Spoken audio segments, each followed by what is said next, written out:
7:07, Wednesday evening, February 25th. And this is a meeting, 24. Marina Advisory Committee. And checking for members. Sam, you're on. Nancy, are you connected? I show a mute. Yes. You're on? Okay. Yep. And there is a Jean on. Jean, can you identify yourself? She shows as muted. Yeah. Okay. I want to welcome everybody, including our guests, John and Nancy. Thank you for coming. Okay, announcements, open session, any public comments? Anybody have anything? Yes, actually. I've been following the issue up in Provincetown about the, their peer corporation raising the fees. Yes. On the commercial fishing fleet there, and it raised a question in my mind. Of course, their setup is so different, with that peer corp than what we have. But this is probably, I don't know if this is something that should wait for old business or what, but I thought I'd raise this possibility of discussing a different tier of for our commercial fishing boats, because they're under such pressure as it is on all sorts of different fronts. And when I see what's happening in Provincetown, just another nail in the coffin of the commercial fishing operation there. Would you like that put on the menu, the agenda for next meeting, John? Maybe we should. Yeah. I mean, were we going to discuss fees this time or not? That was settled last time. Okay. Well, maybe why don't we put it on the agenda for next week Okay, will do. or next month? Anybody else have anything? Okay, the harbor master report. Will? Hello, everyone. Are we going to approve the minutes from the last meeting? Yes, we are. We'll I do thought that. that was next on the agenda. Yeah, we'll do that now. Has everybody had a chance to read the minutes, or do you need some time? I read them. I read them. Yeah, I've looked them over. Yep. Everybody? Okay, do we have a motion? I'll make a motion that we approve them. Michael? I think there's a couple, there was a typo on there, one thing, but that's about the only thing I saw. Do you want to point that out to me and I'll I correct? can't, unfortunately, I can't do it right now because of the way I'm set up to look at the minutes. It was minor. It was nothing to worry about. Okay, do we have a second for the minutes? I second it. Okay, Kevin is seconding. All in favor, say aye. Aye. Aye. Anybody dissent? No? Okay, hearing none. We'll adopt that, make it part of the record and move forward. Now, Will, you want to give the Marina report? Sure. Currently, we are working on repairing the docks. We have. Excuse me, guys. Hold on. Sorry, Will. I hate to interrupt you. problem. Dave just texted me, said he got booted off. I don't, from his computer. So we lost him. I don't know how I don't know how you rectify that, but I will send him, another link or something. yeah, I'll send him the Okay. link, the same All right. link, and we'll see if he can redo it. Okay, sorry. It's okay. Just take a minute here.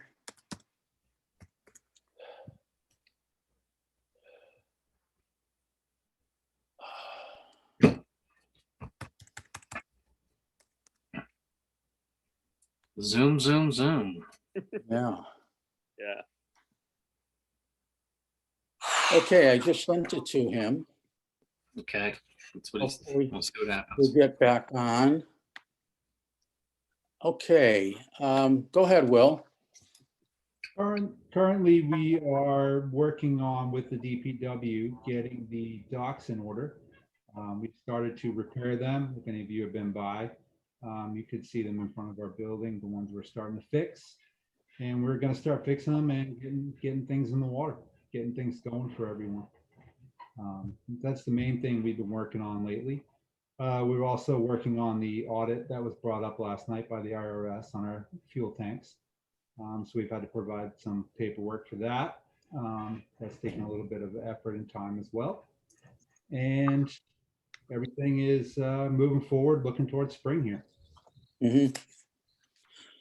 Have Well, you- on the fuel tank, there was discussion about the 10,000 gallon like we have now, and then going to the 18,000. Was a decision made on that? Nope, we still have to find out about whether it has to go back to town meeting or not.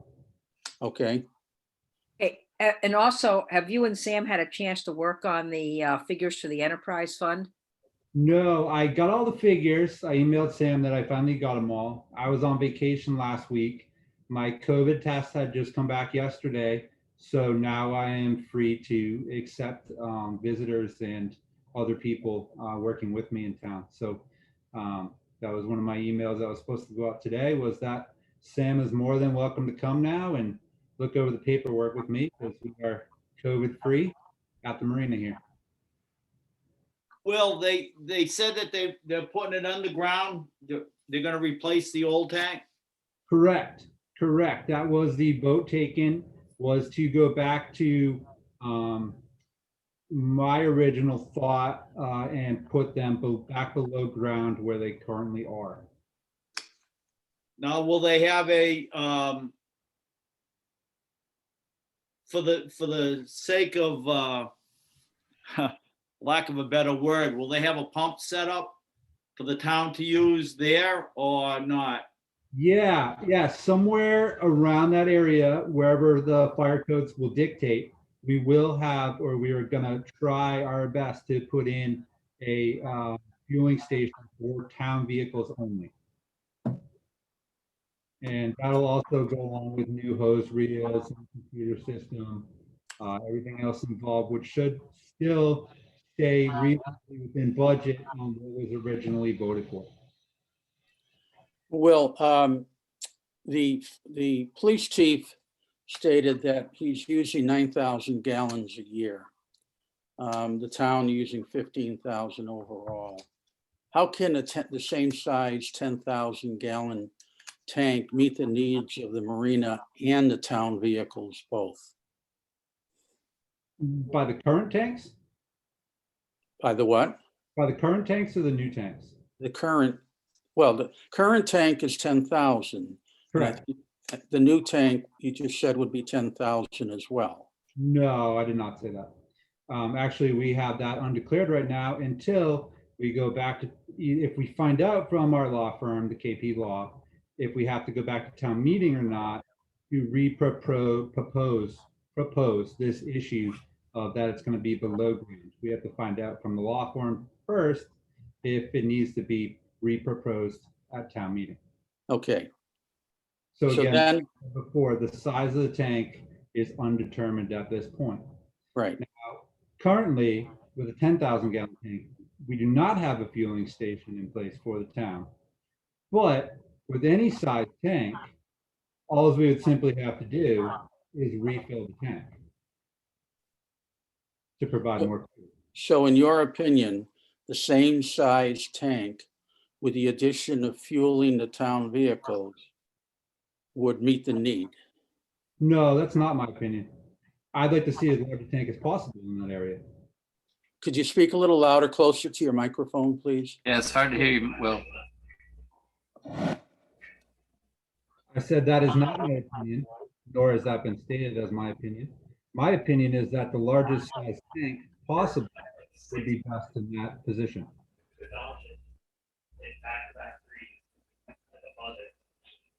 So are you recommending the 10 or the 18,000 gallon tank? I'm not recommending any tank at this point in time until we find out from the law firm whether we have to go back to town meeting or not and redress this issue. Mhm, mhm. Okay, and I think then it'd be decided by the select board, given what they said at their last hearing. Anything else, Will? Nope, Okay, I have a question. sure. yes, Walter. Are you gonna be rebuilding those junky floats down on the end? Have you gotten those materials for that yet? We've gotten a lot of the hardware in. Okay, yeah, I haven't seen any wood yet. No, no, you haven't seen the wood yet, but we've gotten all the hardware in now. Okay, so you're making some progress on that. Correct. Okay, You're talking about D-Doc concrete? yeah. Okay. Does anybody have any questions or comments?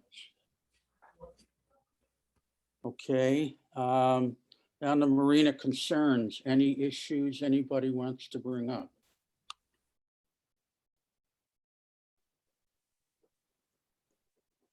Okay. All right, we have John Reel with us tonight from the NRAB, and I sent you his copy of the Harbor Management Plan draft. Thank you for joining us, John. So why don't you take it away and give your presentation? Thank you, Joe. Thanks to everybody for their interest. I'll start with part of the plan. The first chapter is called Climate Change. And that leads specifically to a concern for the salt marshes in the harbor. And the concern is sea level rise, which can overtake the growth of the salt marshes.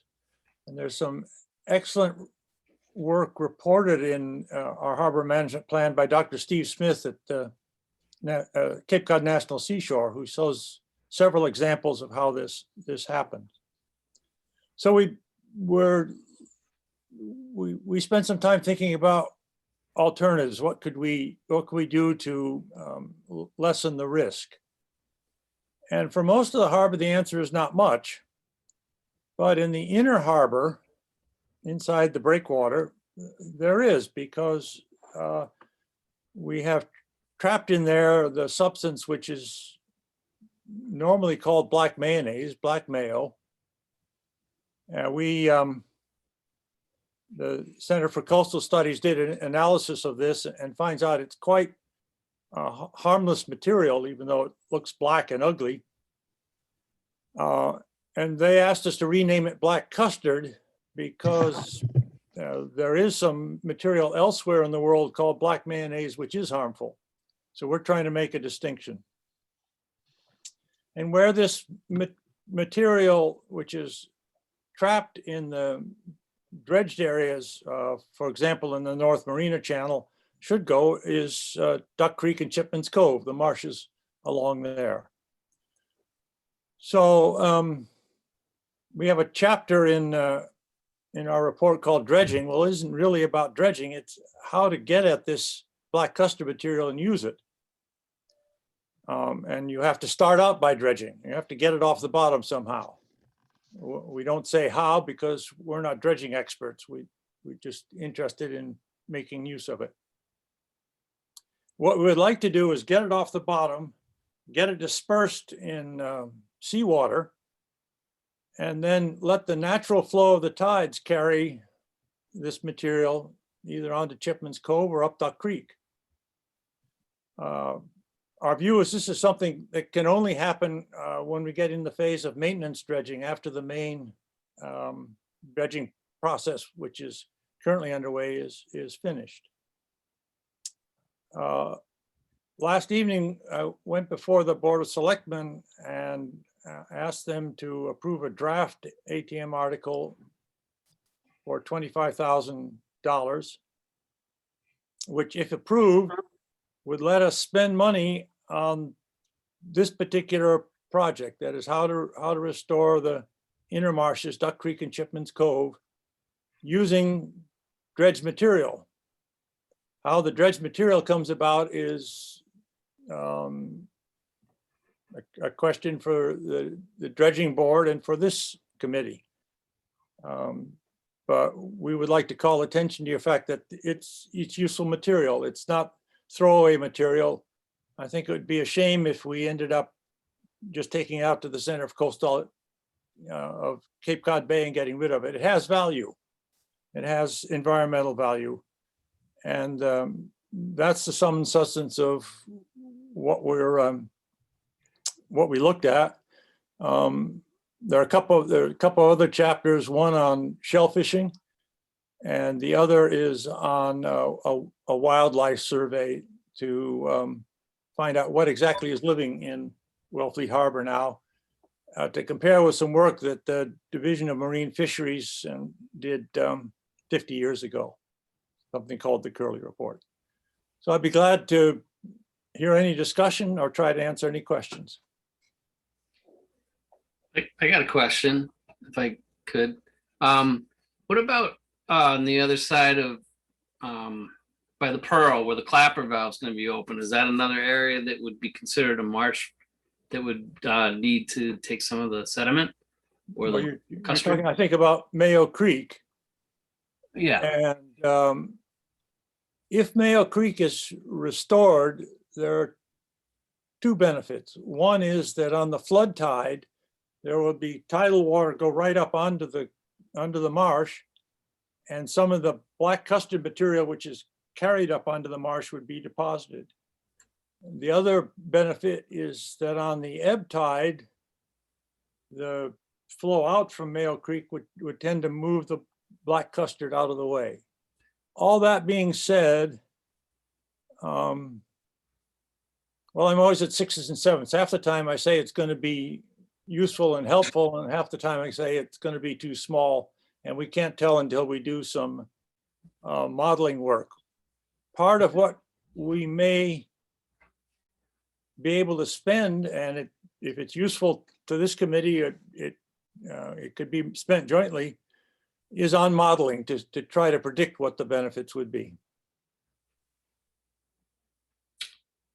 'cause I know Walter. Yeah, Walter, you were doing. I mean, you guys have been trying to get that whole clapper thing resolved at some point. And I'm sure. I mean, that just adds more flow. I mean, obviously more flow is better. I think. Can't hurt. That's my personal opinion. You know. It won't make things worse. No, it won't. No, we did a whole study on that, and now it's, I was gonna ask John if anything's happening with that, or is that just sitting on somebody's desk somewhere? Well, I've sort of been trying to retire for some things, so I turned it over to Hillary and to John Portnoy. I think I need to see what's going on there. I think there is an opportunity, but there's lots of other stuff going on. To address the issue of the spoils, early on in this whole process that has led to the dredging, I recall raising the issue of using suction dredging instead of the methods they're currently using, so that spoil would be available to use. And for a variety of reasons, it was apparently, stated that this was not viable. But perhaps once we're done with this and the maintenance dredging is in the picture, that seems to be the way to handle it, because then you can put the stuff where it's accessible and can be transported to where it's needed. And I remember bringing Steve Swain to one of our meetings to discuss the issue of how to use these spoils, because he had done some research on it too, in connection with the Center for Coastal Studies. I was going to suggest you might want to reach out to Steve Swain, because he had some pretty, I thought, cogent ideas as to how to collect those spoils over a period of time without investing heavily in a lot of equipment. In the form of laying pipes along the bottom, for instance, in the Marina, and providing connection points where vacuum trucks could hook up to them and draw the stuff off the bottom. And while that wouldn't have necessarily been viable for the main dredging project, it might be a very good solution for ongoing maintenance, or at least part of the solution. So I think you might want to have a conversation with him if you have the chance. I'll be happy to give you his contact info. That's very interesting. I first saw something about that kind of dredging, suction dredging, about 10 days ago. And I was intrigued by it, but of course I don't pretend to be an expert on dredging or dredging technology. So it's interesting that someone at CCS has confirmed my wish, if you like. And I would be very interested in contacting Steve. Can I give you an email, and if you could send me his contact Yeah, information? absolutely. Yeah, he did. He basically took the stuff, dried it out, and had it tested, and found out that it was really super high in nitrates. Like it was like steroid fertilizer, basically, which was pretty interesting. Yeah, Well, which means that it can have not only potential for the uses you're speaking of, John, but also potentially even commercial potential. But, you know, other people have done stuff with bottom. Well, that's spoil. interesting, because the work that I quoted, they found a fairly low nitrogen level. My email is jlreal, RIEHL, @comcast.net. And I'd be very interested to track down Steve and talk with him. I will put you in touch with him. Thank you. I don't know if he specifically said they were high in nitrates. Hey. Not nitrates, Just nutrients. nutrients. I misspoke. Yeah.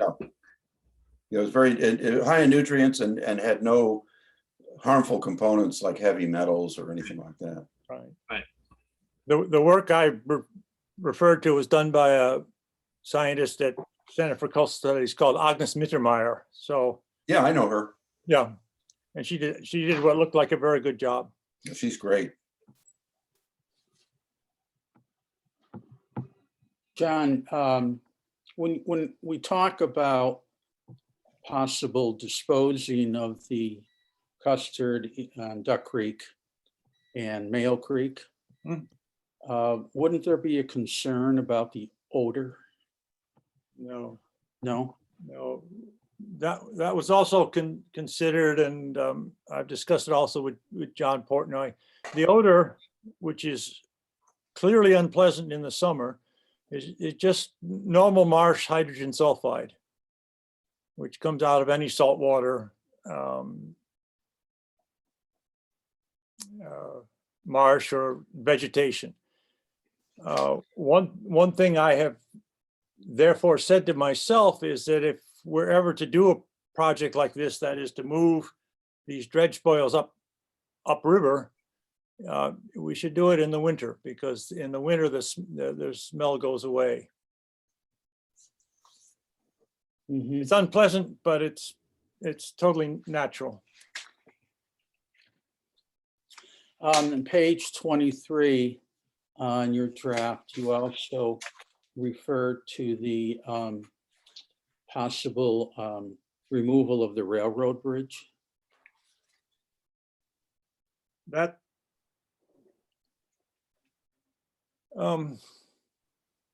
Just wondering what the benefit of that would be.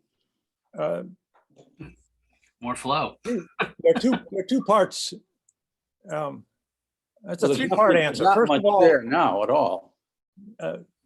Joe, that there was a study of the benefit of that done by the Center for Coastal Studies under the leadership of Dr. Graham Geis back in the mid-90s. And they concluded that just widening the railroad dike would have no effect on the accumulation of black custard, say in the North Channel of the Marina. What Dr. Geis did suggest is, though, that on and he wasn't asked to look at this, but if you look particularly on the west side of the railroad dike, you can see that there's a lot of sediment material has been trapped.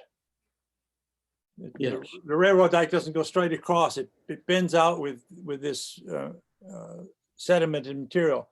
And Dr. Geis suggested that perhaps removing that would be of some benefit. I had a third idea for the railroad dike. We know that some of the lowest land in Wellfleet is along Upper Duck Creek, where Main Street goes on toward Route 6.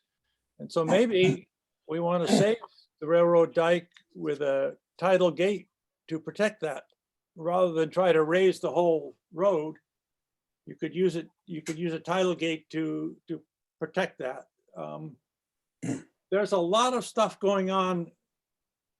Let's see, climate change and sea level rise. We have about 10 years to do something, because all the modeling says that about 10 years from now, things are really going to take off. And so we have to look at a lot of options. Yeah, but what would that gate really, who would that help? That's the, I mean, Keep people from Upper Duck Creek from being flooded. what about Mid Cape and along that whole area? That wouldn't help them, I don't think. No, it That don't. would It probably- would only help that segment of the population. Yeah, that's like less than probably 10% of the population that's on that whole route. So I don't know. I'm just, It's weird. Yeah, I know. I know, John. They're not. It's not. You're just quoting what they told you. I get it. I'm just, You're the it messenger. was about the railroad dike. You're the messenger. Three-part Yeah. answer. So John, Yeah. when reference is made in these studies to the railroad dike, possible removal, what they're referring to is not just limited to the piles, but they're also, if I hear you correctly, talking about removing the sediment at the base of it to open up the channel. That's right. Is that accurate? Yes. Yeah, okay. And of course, Widen. we have to remember that somebody owns that dike, particularly on the west side, and they have to be brought into the conversation. If Mayo Creek and that dike were dealt with, the combined flow might have a beneficial effect. I think so. I think one or the other won't do much, but both together might. Yeah, we can test that, Walter, by the modeling and I know the right people to do the modeling, so we Is get it- some pretty good answers. So this is the modeling that you're proposing to get with the 25,000. It's gonna show I'm this. saying that's one of the things. We haven't, we didn't go with a fixed agenda. We said, we're going to use this to improve the quality of the inner harbor, and where we spend the money depends on how things evolve. If we don't find any good way to spend the money, we won't spend it at all. John, what in particular do you see happening in Chipman's Cove? That's very difficult. I have a sense, because I've done a lot of kayaking up there, of what the flows are in Duck Creek.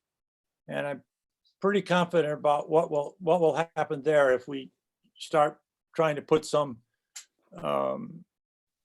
dispersed dredge spoils up there. I'm not sure what will happen in Chipman's Cove. And I don't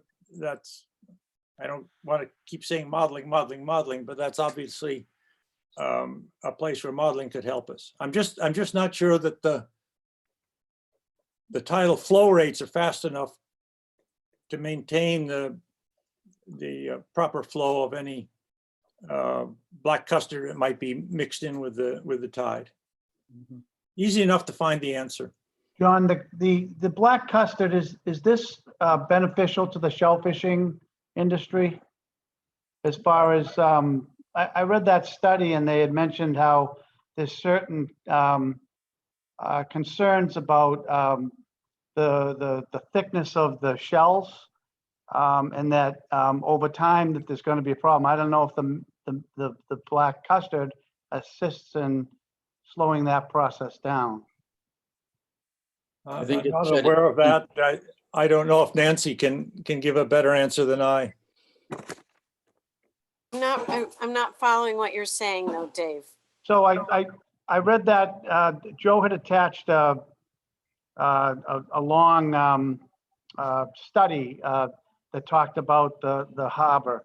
And one of their concerns is in the future that The shell fishing industry is in somewhat of a concerned state because of the thickness of the shells.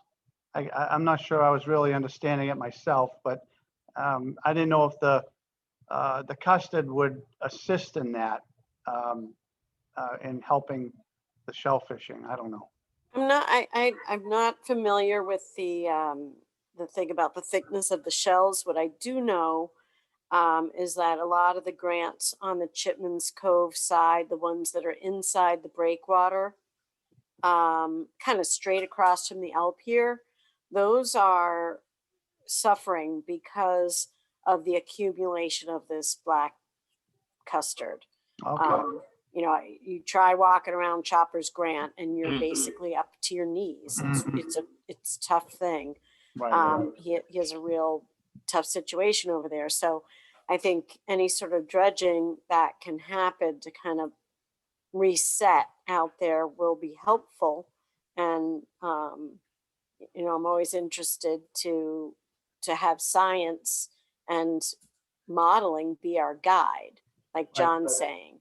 Like I would always want to make sure that this has been studied and modeled so that we're certain about what the impacts could be, and then the shellfishing community can get apprised of that and weigh in on it. Right. Okay. Thank you for that. Yeah, Dave, the study you're referring to is the NRAB Harbor Management Draft that John had provided before it's finalized for our input. I'm looking at page 15. It's entitled Harbor Acidity, and it reads, shellfish shells are basically calcium carbonate, which dissolves in acid waters. This leads to thinner, fragile shells.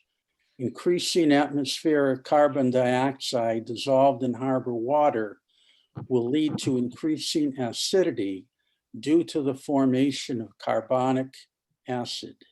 As noted, genetic diversity is needed to allow Wellfleet oysters to adapt and make sufficiently strong shells. Yeah, that's exactly what I was talking about. I didn't know if the custard, whatever. Well, let's call it mustard. That way we can eat it. No, I don't think no there's, I longer, don't- no longer black mayonnaise. You don't like Yeah, the yeah. custard? this I is, want to stay this, away from that other term. this increase in acidity due to carbon dioxide dissolving in seawater is universal. It's all Oh, okay. all around the world. Okay, it's There not should be, particular to Wellfleet Harbor. If I may, there should be an article coming out in the Independent tomorrow about ocean acidification. And I spoke with them. I don't know if I'll be included or not. But other entities also were interviewed. So perhaps we'll learn something from them. It's hard to say. And when I speak with shell fishermen about it, they have not yet noticed any change in oyster shells due to ocean acidification, but it is something for us to keep on our radar. So now that I'm understanding that it's ocean acidification, Dave, the other thing is that I worked with the Center for Coastal Studies to set up 10 different sampling sites to monitor for pH in different areas of the harbor. So that study's ongoing too, and it'll help inform us. Even though anecdotally for now, we haven't noticed any changes, at least my experience speaking with the shellfishing community. Thank you. Noticed any difference on Chopper's Grant yet from the dredging they did this fall? Was any? No, No. I did that grant inspection maybe, I don't know, 2 and 3 weeks ago. No, very difficult to walk around. Interesting. Might need the mooring field to really make a difference there. I'm not sure. Right. John, could you please give us just a quick overview of the objectives for the two articles that are going on the town warrant? John? Yes, I'm trying to figure out which two articles we're talking about. The two that you sent me that were approved last evening by the select board, 25,000. You know what I'm talking about? I think I'll have to double check what the minutes of the select board meeting say. I thought there was only one article.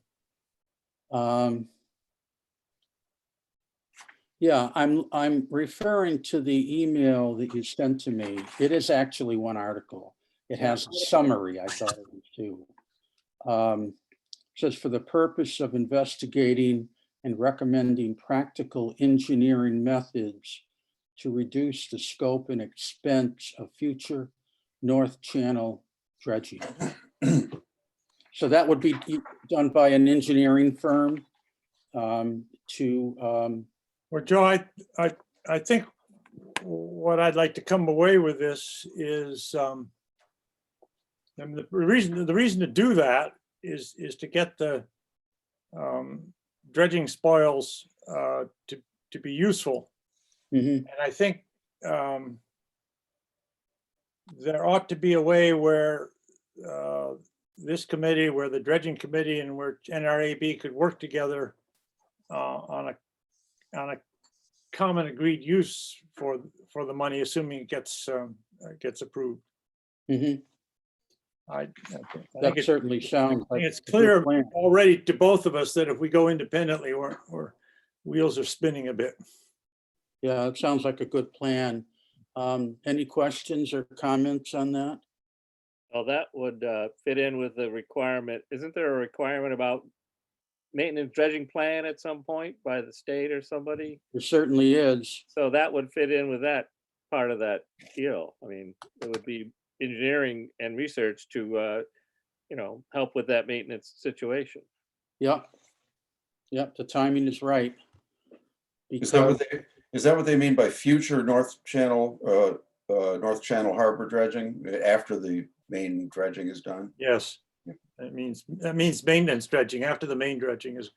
That's what we were talking about earlier, Yeah, the right. possibility of suction dredging in that area. Lots of possibilities there. Yeah. There's one thought that I want to bring up. If you remember, that's why they purchased the inside of Indian Neck. They were going to throw all the suction pump dredgings up on that. You got some tourists and they don't like the smell. And then they talked about hauling it down by the sand pit by the dump. And I can only imagine what them neighbors are going to think about that big pile of dredging spoils down there at the dump. I don't want to be the negative side of it, but John, I don't know you, but that stinks. And it could be natural, and human gas is natural, but I don't want to sit with somebody's farting all the time. But you got a whole bunch of summer people down here, and they're not coming down here to smell dredge spoils. a while back, I had a conversation with the owner of an engineering company in New Hampshire. And they sell giant tubes to put the custard in at various harbors for it to dry out and then to have some useful purpose. And he told me that the number one problem and complaint they encountered was it took about 1.5 years for it to dry out. And during that 1.5 years, the odor was just too much. The towns were getting too many complaints.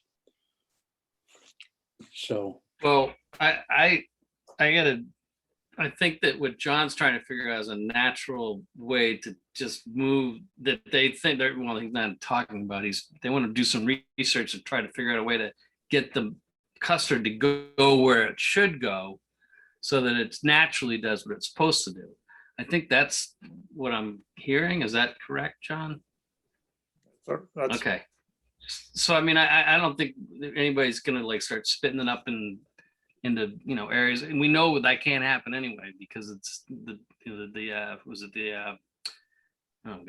Energy for Coastal Committees or whatever they were like, no, not going to happen. You can't put it on the beaches, which makes sense. I mean, we don't want to put it on the beach, But if it goes where it's supposed to go and it breaks down, it neutralizes and it gets eaten by all the, eelgrass and everybody else that needs it back there. I mean, that's a good thing, right? I don't know. It's But Yeah. isn't there a saturation level, John? Wouldn't there be an equation to the amount of water flow and actually the amount of material that would actually be transferred back? I mean, with this dredging project we got going here, there's a hell of a lot of cubic yards of black mayonnaise or black custard. All I know, it's black shit that you're moving around. And well, they're taking mostly sand though. I there's a lot mean, of they don't custard really. in that.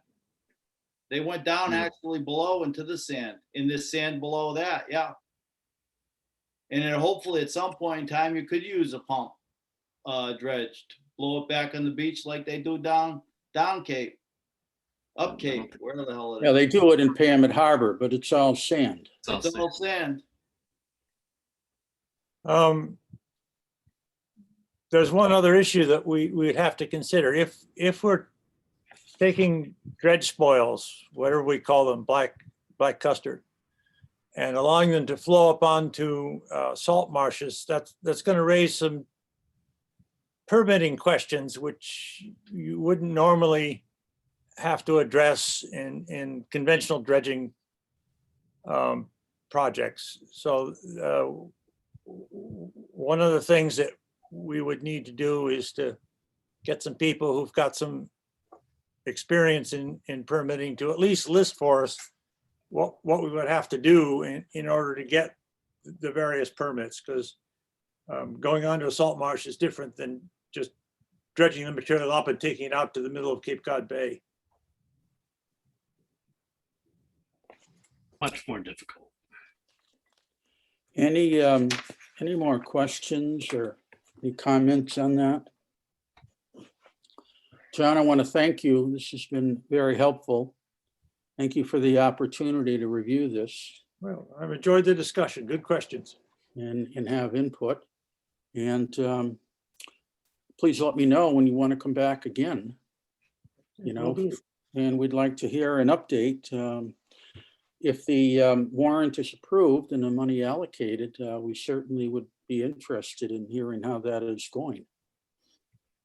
Well, I'll give you one thing to think about if committee needs to discuss it by itself. My wife and I are, knock on wood, off to Arizona for a bit, but when we come back, we're going to start a little publicity campaign.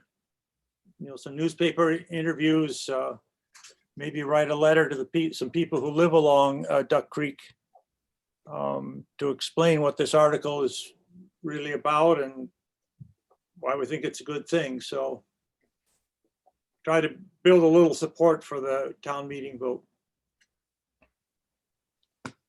Well, How about people that live along Chipman's Cove? Not forget, yeah, I'm not forgetting Chipman's Cove. I have to keep reminding myself because it really is not sure. I'm not sure how it would work. But well, that's the modeling will tell us pretty quickly. Yeah, if the plan ever came to fruition and was doable, it certainly would be quite a cost saving to the town for maintenance dredging. So that's something that we keep in mind. John, I think thank you. there are two costs, Joe. One is maintenance dredging reduction. The other is that toward the end of a maintenance dredging cycle, you begin to lose revenue. If there aren't places to moor the boats. Mhm. So there's a couple of benefits. Yeah. Well, the state has made it very clear when we apply for a dredging grant for the fall that they want a plan for maintenance dredging, and we're working on that. Okay. Thank you, John. Thank you. And Nancy, thank you for attending. You still on? Thank you. Yeah, thank you for attending. Hey, John, I'll send you that email as soon as the meeting's over. Okay. Thanks very much. I'll look forward to talking to Steve. Thanks, Sean. Night. Okay, the final item on the agenda is the dredging update. I think I'll listen. We spoke last time about the need to secure funds for a lobbyist. I believe I covered with you the conference with the Army Corps of Engineers in their position. Did I cover that with you? Don't recall it. Okay.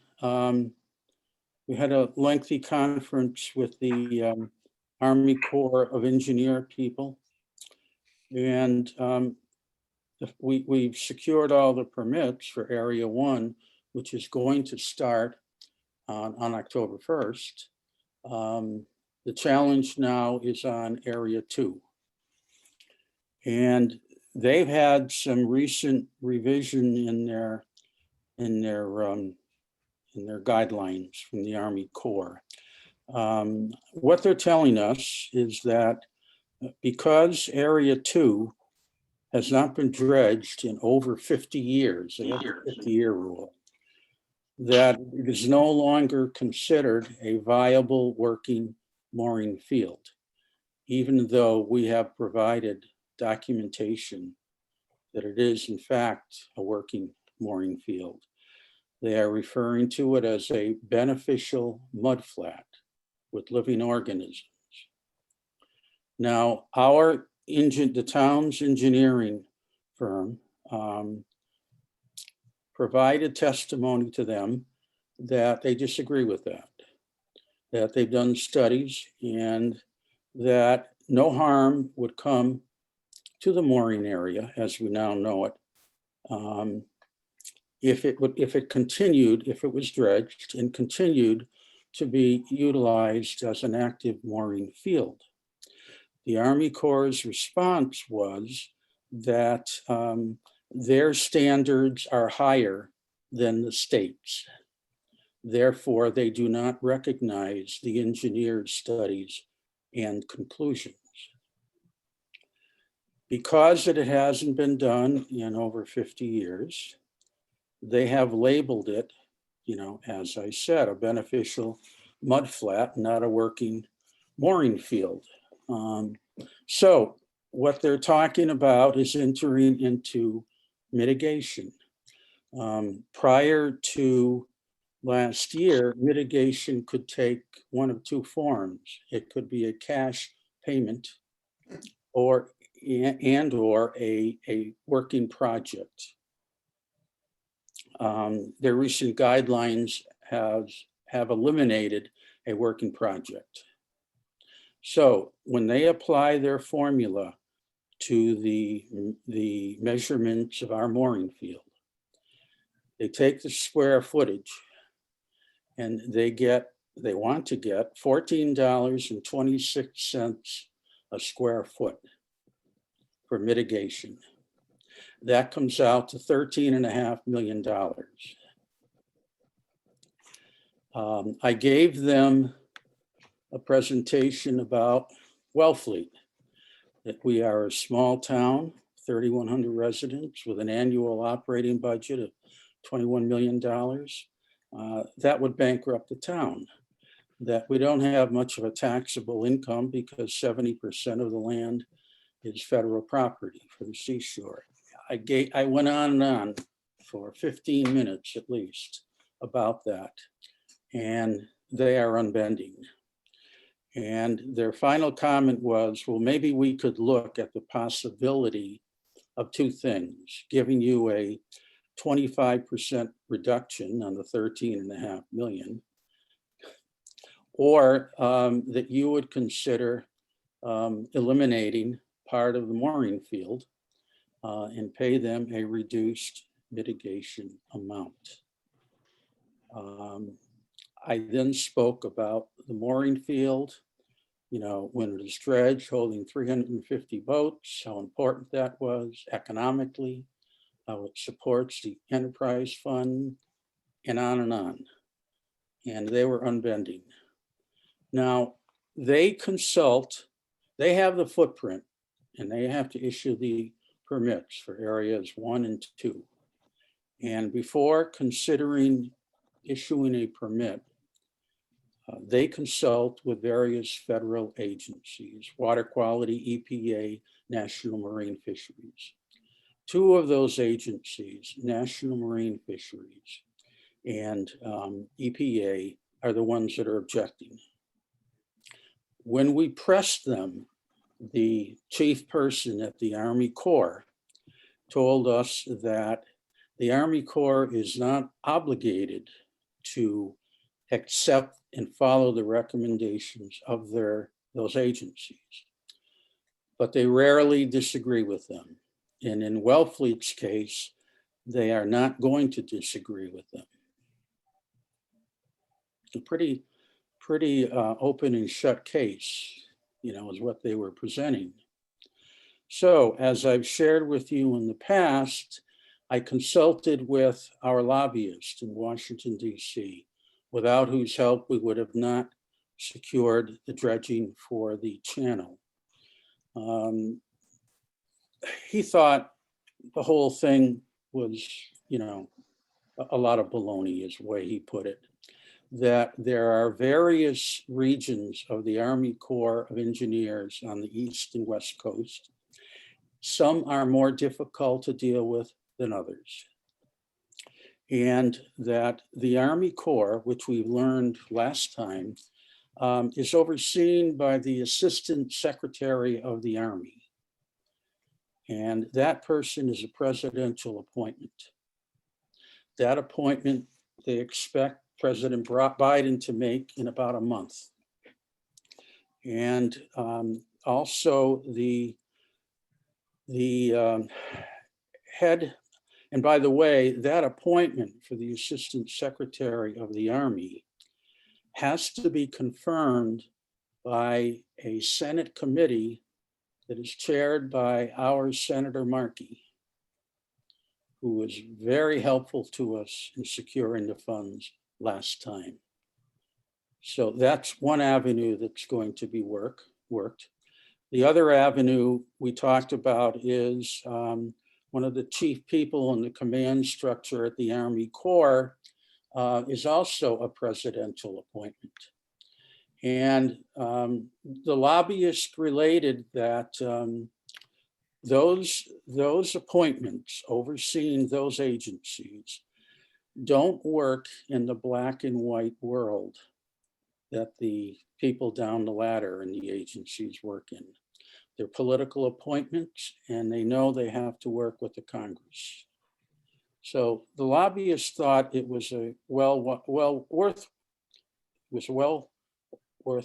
worthwhile to have him pursue it. I did a presentation to the select board. They approved it.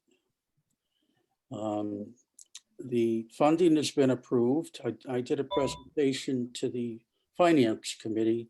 They approved the funding for it. The state requires that we get 3 bids. And that's bogged down a bit right now in red tape, because when we researched a couple of other Washington, D.C. lobbying firms, and I contacted them, they all have either an answering machine or an answering service because they're all working from home. So we're in the process now of getting 2 or 3 to send the RFP. The town manager asked me to write the RFP, which I did, and submit it to her, and she's going to get it out to a couple of lobbying firms that we can identify that will also bid, and then the contract can be awarded. Questions, comments? Getting very political is what it is. I think it's the only way that it can be resolved, if it can be resolved right Well, now. if resolving it this way doesn't work out in the long run, what about litigation? Has anyone approached town council about this? I'd be surprised if town council recommended that the town of Wellfleet sues the Army Corps of Engineers. I think that would take years and millions of dollars, just my opinion. It's funny, Joe, they used to call that extortion back in the mafia days. Well, some of us still do call it that, Kevin. Kind of like what the turtle lady did to Yeah, we us paid earlier off the on. turtle lady. Well, I'll say this, when Harry and I did the negotiating representing the town with the Turtle people, and they drew a line in the sand and said it had to go to mitigation. And we presented what Wellfleet is like, our tax income, our land, and all of that, the enterprise fund. They were reasonable. They came down quite a bit. And when you look at a $20 million project, paying them $22,500 to go away wasn't a bad deal. That's what the town decided. 13 million is. That's a different story, 13 million. It Yeah. sure is. But that's how they fund their other projects. Well, I inquired about that. I said to them, what good is 13.5 million if we're going to, according to your criterion, ruin the mooring field? And they said, well, it's a trade-off. We're going to buy a lot of wetlands and a lot of other things with it. I don't agree with the logic, but they're not easy people. They're difficult people to deal with. They do this for a living. And like the Turtle Agency, if they granted the permit, they don't get a dime. Nothing. They simply sign off on the permit. But by going to mitigation, they are forcing the hand. So I think a lot remains to be seen with the work of the lobbyist who did a great job for us last time. We were all very pleased with his work and his communication. He had his contract last time, and 4 days later, he was in the door with the Army Corps of Engineers top command in DC, giving them a presentation with a representative from Wellfleet. So that's the kind of connectedness he has. Also, he gave a presentation to the Office of Management and Budget in the White House, which controls all the spending. So, take it one step at a time and hope that that kind of work can be fruitful for us. Sounds like his task is going to be to get Markey to direct some pointed questions at this appointee about Wellfleet. Well, I think Markey and Senators Warren, Congressman Keating, who know Wellfleet, are going to laugh at that figure that they want to get from us. Yeah. It's crazy, and they say that with a straight face, and they're very firm on it. And I thought, when I threw at them that the state saw fit, all the state agencies, EPA, water quality, fisheries, all of the state agencies signed off on it. I thought that and the presentation by our engineers would get us some traction, and it got nothing.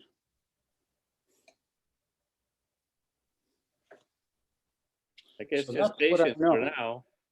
Got to be Pardon? patient and see. I guess we got to be patient and see who gets appointed next. Well, I'm going to assume that, that's going to be a little more positive than the last appointment in the prior administration. The Assistant Secretary of the Army appointment in the prior administration was a former congressman from Mississippi. Oh, God. Who didn't know much about the job. Yeah, It's kind of ironic because the Trump administration had a well-deserved reputation for not being overly concerned with environmental issues. And yet here they are, trying to extort money from us, their appointee. Well, the people in the Army Corps we met with are not presidential appointees. They are career people. So it's indifferent to which person is president. The people up at the top that are the appointees. Right. But what about these mid-level people that you apparently have? Well, the people who made the decisions, this is the New England office of the Army Corps of Engineers and based in Concord, Mass. And we spoke with the top person from this division. It was an hour and a half. And they're not appointees? No. Oh. No, they are career people. Most of them are engineers. Joe, is there any precedent for this type of, I mean, like we were saying, basically extortion?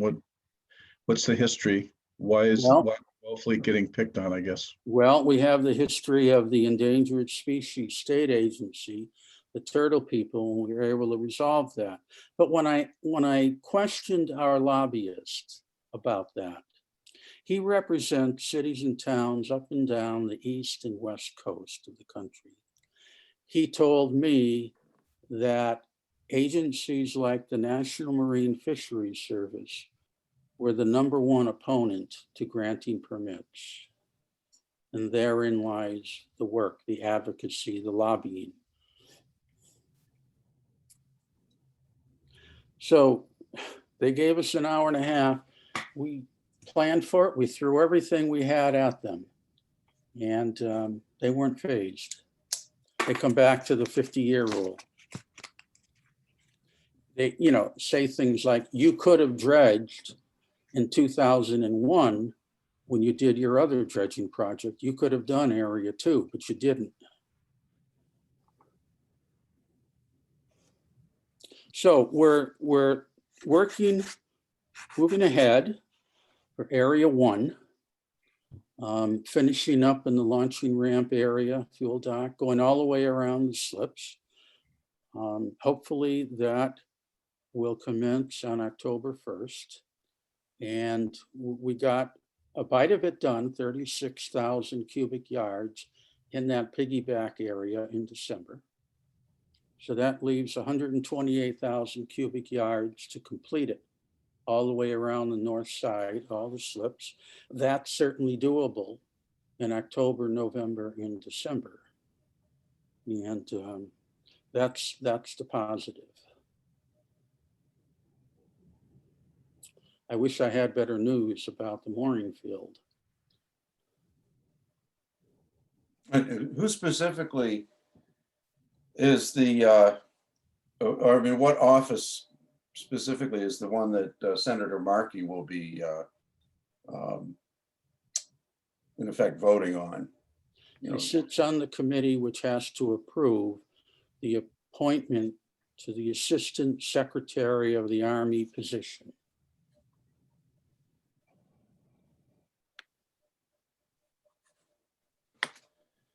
We need to get a letter writing campaign to Markey to bolster the. Well, the good news is, they know our situation because they advocated strongly for us the last time around to help secure the money to dredge the channel. Oh, I understand. So they're well familiar, with us. We're not starting out anew with them. And I'm confident that, they will carry the ball as much as possible on their end.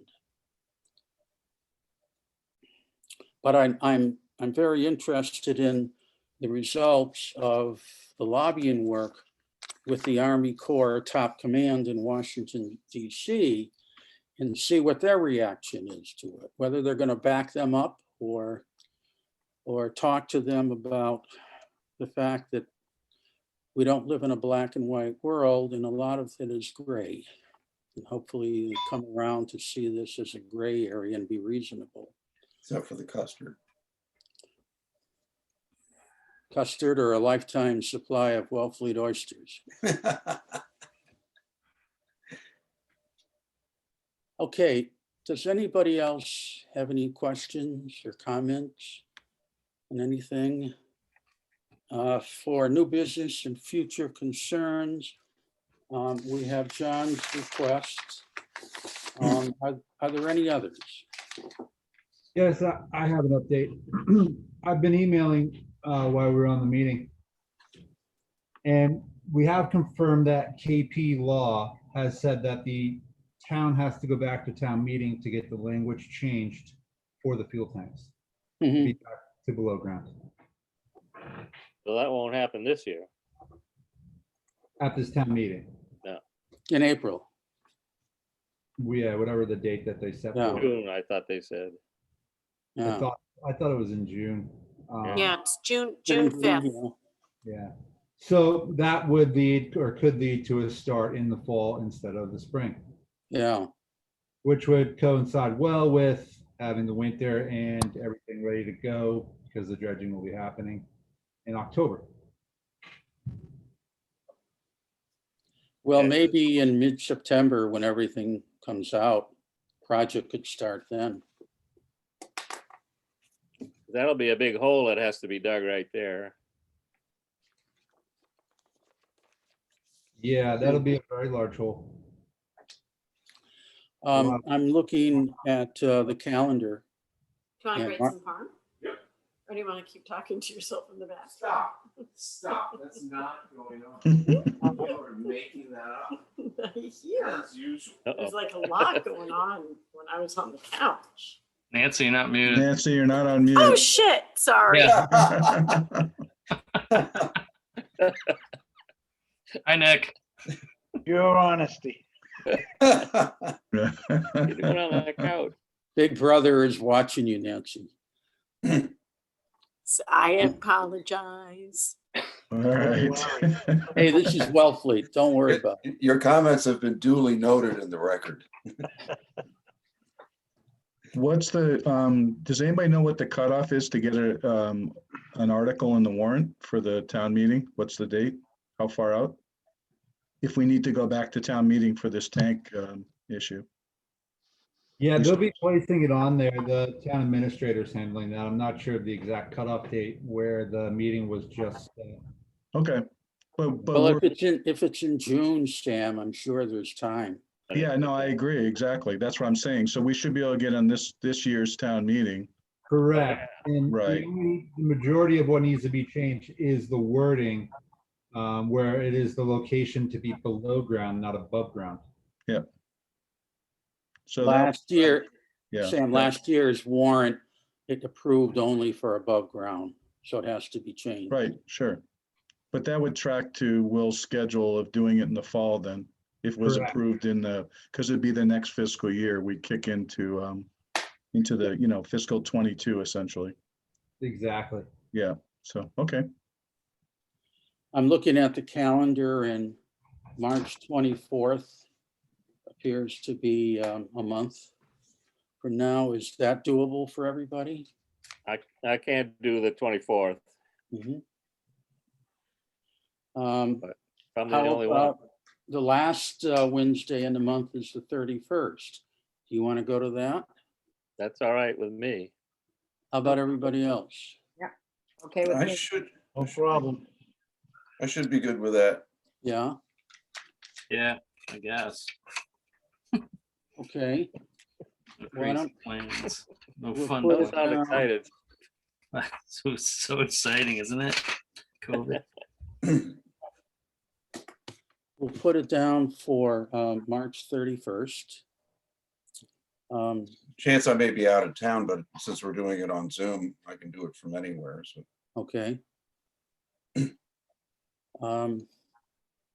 Do we have a motion? Thank you, everybody, for attending Yeah. and participating and to I'll our make a company. motion. I'll second. Martha, you have a motion? Yeah. To adjourn? I'll second. John? Thank you very much, everybody. Okay, thank you. Thank you. See y'all there. See you around the campus. Yeah. Take it easy. Buenos tardes.